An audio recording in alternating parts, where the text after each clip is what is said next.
What's up guys, Verdugo29 back with you again, and we've got one last battle for you from the session I did over the last week or so, I'm hopefully going to be uploading all these again in a week's time.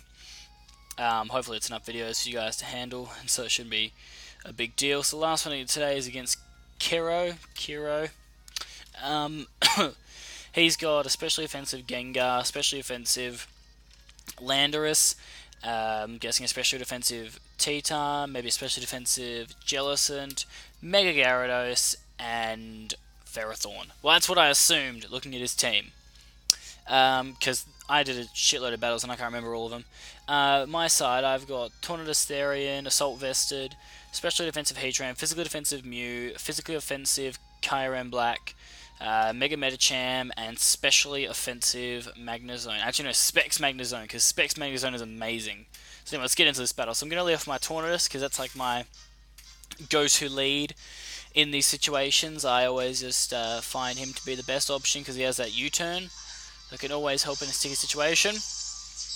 And so Kero's going to lead out with Ferrothorn. And I thought, well, you know what, Ferrothorn, you're not really much of a threat to me, so I can hit you with a Focus Blast. And it's going to do about, I don't know, it should do about half, and it does. It does about 55%. So I was pretty stoked with that. I wasn't stoked about getting paralyzed, but it doesn't really matter if Tornadus is paralyzed. Now, I really wanted to predict the switch here, but I didn't want to lose the chance to be able to finish off that,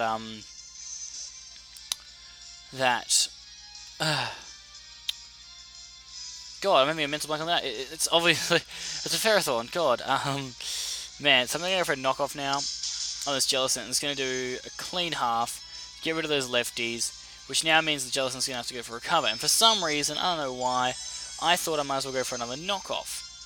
I really should have taken that chance to switch, but it doesn't matter. I get paralyzed anyway, so he wouldn't have known what I was going for. But again, I keep thinking, oh, I might as well go for. I go for a U-turn. I should have switched out, realizing that I was paralyzed. The extra damage, as you can see, wasn't even worth it when Tornadus was taking damage. But I do have Regenerator on Tornadus, so it's not even that. It's not a super big deal. Now I'm going to go into Magnezone, which is going to scare out the Jellicent, and I'm going to predict him to go into. Well, I actually tried predicting him to go into his Landorus Therian, but he decides not to, so that means that he can see their hidden power, which I'm pretty sure is hidden power ice, or it's hidden power fire. It might be hidden power fire, which, I don't know, maybe I should change it to hidden power ice. Anyway, I'm going back into Tornadus, taking a bit of a risk here, but I figured rocks were coming, so I predict that nicely, and I'm not fussed taking a bit of damage here from the Sandstorm. I'm either U-turn or to switch straight out, because I don't need to go for another Focus Blast knowing this Jellicent's coming in. So I'm going to go straight back out to my Magnezone, and this time I'm going to out-predict him. He's going to think that the Magnezone's just going to go for another hidden power, so he can just stay in. I was like, hell no, this is a Choice Specs Volt Switch on a Jellicent, get out. So Jellicent, Curse Body, Volt Switch disable doesn't matter at all. Jellicent's out of here, and now I can go and bring out whatever I want to get advantage. So I decided to go into my Kyurem Black, because there's not a lot on his team that really can go up against Kyurem Black. And that Terravolt, making him nice and powerful as well. He's definitely a threat. So Kira's going to go out into Landorus. And you know what? I'm Choice Scarfed. Surprise, bitch. Normally I'm Choice Banned, but I've discovered that Choice Scarf is just so much better on this thing because it's got so much power. Too much power. And although it does lose that extra power that we just get from normal attacks, I wasn't too fussed. I was a bit fussed by this stupid Tyranitar constantly coming out and messing up my life, but it's okay. I have basically the counter for that in my team, which is this Metacham. This Metacham can come in and just threaten Tyranitar's well-being. I can take a crunch.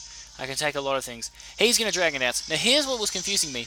After Dragon Dance, this T-Type probably outspeeds me, if it's Jolly. But then I remember that it set up rocks earlier.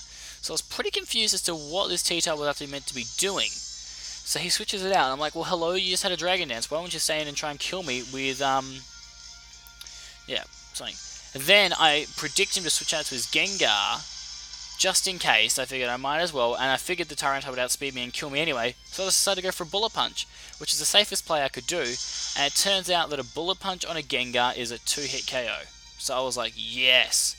I don't need to take any risks going for anything else here, I'm just going to go for another Bullet Punch, and I know that Mega Medicham is going to be able to take out this Gengar. And I was like, yep, good.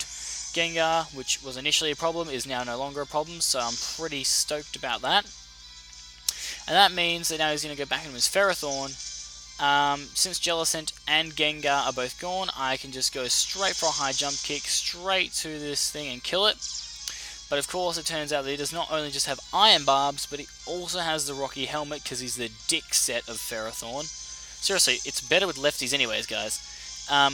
Medicham is basically on its last legs, but it's doing its job very nicely, so out is going to come the Gyarados, which is obviously the Mega Evolution, but it's also Moxie, so I was a bit afraid that an Earthquake was coming my way, so I decided to go into Kero, thinking, oh, Kero has the Fusion Bolt, so I can threaten him with that, and I take Rocks damage, which scared me, because then I figured, well shit, if this thing goes for Earthquake, I might die.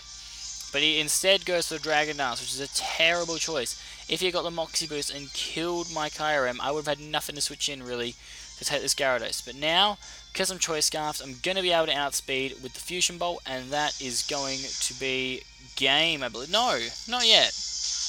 Turns out he still has a few more aces up his sleeve. So that's easily going to OHKO this Gyarados. I'm pretty sure he still has one more Pokemon left. Yeah, it's T-Tar. So this thing turns out to be his Mega, which really surprised me. I decided that Kyurem might as well just stay in and hit this thing up with a Fusion Bolt, because I know it's going to do a fair bit to this T-Tar, and it does about half. And so he's going to come right back with a Crunch, and I realised, well crap, the one downside of this Kyurem is that I made it a lonely nature, when I probably should have made it a different nature, but I really wanted to get that attack set up. But it's all good. I got the Mega Medicham coming in, and I know straight off the bat that I'm faster than this T-Tar, no matter what. And so he can Mega Evolve, and that's fine, but I know that straight away I outspeed him. So he's really not a threat to my Medicham, and I can just go straight through with a Bullet Punch, and that should be enough to take out the Tyranitar. But no! He lives. He lives it, and then is able to hit me up with a Crunch. And I was a bit pissed off at this stage that the Bullet Punch didn't kill, and I could have just gone for a high jump kick. But I know that I can just come in with Magnezone and basically take this Tyranitar out for good with the Flash Cannon. And if that didn't work, I had a naive U-turning Tornadus Therium, which would have taken out anyway, so that Tyranitar was screwed. That's going to be game. So that was a pretty close one in the end. I'm pretty sure I still had Heatran and Mew. Mew could have been faster and just gone for the Willow if I really wanted to, or I could have just transformed into T-Tar, and that would have also made it game. So I basically had it wrapped up. So the only Pokemon that really, the only Pokemon that died were Kyurem and Medicham. So anyway, great battle, Kero. Remember, guys, to like, subscribe, and comment on my channel. I'd love to hear your thoughts. This is it for this stint. I'm going to be changing over. I've gone from Y to Pokemon X now. I'm going to have the name Verdugo29, so you'll see me on the PSS. Hopefully, I'm going to have all my team set up. I'm looking to get a shiny Greninja and a shiny Aegislash. Actually, the Greninja maybe is a bit too far, but I'm definitely going to try and get a shiny Aegislash, because Aegislash is amazing, and I really want to keep using him, because he's definitely OU. I'm talking way too fast. So anyway, I'm going to head off now. Going to work on some showdown battles and stuff for you. Put together a Gen 1 team with my mates, so we're going to hopefully try and revive Gen 1 and UU. So anyway, this is Verdugo29 signing out. Have a good weekend, guys.